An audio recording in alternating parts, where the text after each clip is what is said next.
In recent days, the UK monarch, Queen Elizabeth II, celebrated her Platinum Jubilee, marking 70 years on the British throne. When she found out her father, George VI, had died, the Queen was on a 4-day trip to Kenya. The East African nation was declared an independent state in 1963 after the spark of the Mau Mau uprising. Joining me now from the capital of Kenya, Nairobi, a senior lecturer from Daystar University and member of Agenda Africa, Dr. Wandia Njoya. Thank you so much, Wandia, for coming back on. Yeah, Britain, big celebrations for the Platinum Jubilee. She was told she was queen at Treetops. I understand that's a shut-down hotel now. Surprised, no big mention that, perhaps 160,000 were being held in UK concentration camps at the same time?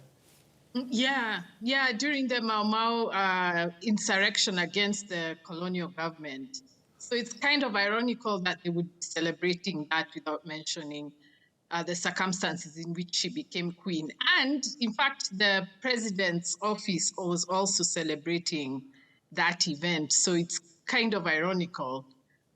Although, of course, it's been noted that the people that took over, Jomo Kenyatta, his son, of course, is now president, distanced himself big time from Mau Mau. Just remind us, because, I mean, 90,000 may have been killed, maimed, or tortured? Yeah, I'm not sure about the numbers, but it was a huge number and millions were put in concentration camps. So for about, I think it was about 8 years. So it was not a pretty period at the time. It was quite brutal. And that's the Kenyan Human Rights Commission. The fact you don't know, symptomatic of the education that's happened since post-independence in your country? You've been writing a lot about what you call a colonial education in Kenya, regardless of how we are educated here in Britain about colonial and imperialist atrocities. Yeah, we got an education system that's more about telling us the benefits of empire and colonialism, and very little about the resistance of many, many Kenyans against colonialism. Right from the 1895, when they set foot here and decided that Kenya would belong to the Imperial British East Africa Company. So there have been rebellions, there have been armed struggles. The one that catches the greatest imagination, of course, is the Mau Mau because of its extent. But all these rebellions are hardly talked about in the curriculum. And it's really strange that even at this level at the university, I have to go over what colonialism is with my students because they don't know many of the major figures. They don't even know why Britain was here in the first place. And that's a culmination of the education system that we have. But why is that? I mean, I should say one of Princess Elizabeth, the then Princess Elizabeth's porters, Nahashon Moretti, was interviewed. He joined the Mau Mau rebellion after being the porter for the Queen at Treetops. Why is the educational system like that, then? Because it was set up to prop up the colonial government. So, in fact, one of the ways in which the British government, one of the tactics against the Mau Mau rebellion was to increase the number of schools, especially in Central Province, where the larger Mau Mau was based. So the point was to get people who are educated and who would not be loyal who would not give their loyalty to the Mau Mau and instead would support the British government. So that legacy has continued because now the people who got education were those who were not part of the resistance. And then when they came into power, they educated the next generation to think more in terms of maintaining the colonial system that had been left behind, rather than us having a different education system that was inclusive and that reflected our history. But as regards imperialism and its connection to racism, you've actually talked about class here, and that yes, even where the Queen was staying, the Princess or Queen was staying, working class whites, Boers, of course, Churchill's concentration camps in South Africa against the white Boers, there was a class system around the Nanyuki area, which, you know, in the Western imagination, there's Karen Blixen, there's White Mischief, Happy Valley. Mm-hmm. Those are the stories of Kenya. Safaris.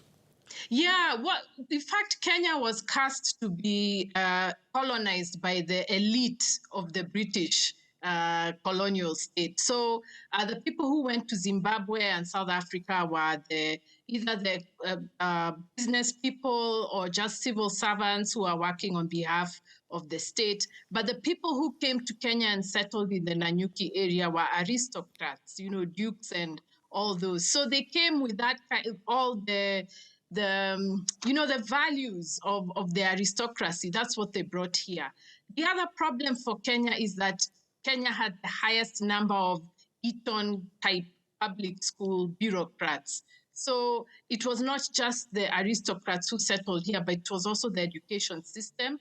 Many of the colonial officers had been to the public schools and to Oxbridge. So Hey, whatever our values British Prime Minister Boris Johnson went to that school. I'm sure he'd say that's a good background, arguably. I mean, I should ask. I mean, Barbados obviously has left the Commonwealth. I don't know what your views about Kenya leaving the Commonwealth are. Would it have been possible for Princess Elizabeth on the 5th of February 1952 not to know about the mass extermination of Kenyans going on at the time she was staying there?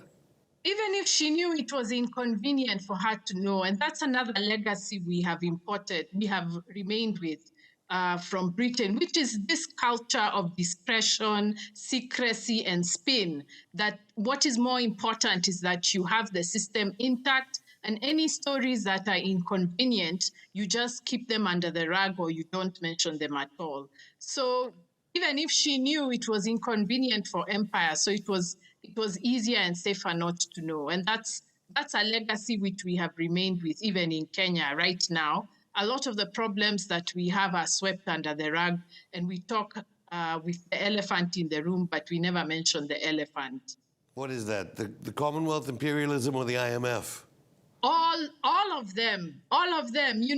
For example, in education, our education system was we got a new system from the billionaire class and from IMF and World Bank, all those kinds of fellows. But we can't talk about it even if it's there in the documents. So when you hear civil servants, they behave like Lord Cromer, who wrote the handbook for civil service.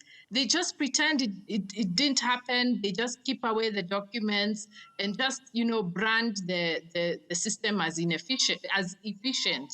And that's a British spin for you. The British are pretty good at this. Well, the Kenyan government deny and refute all those allegations, of course. We invite the Kenyan ambassador to London on the show, the IMF, to refute things. Dr. Wandia Njoya, thank you.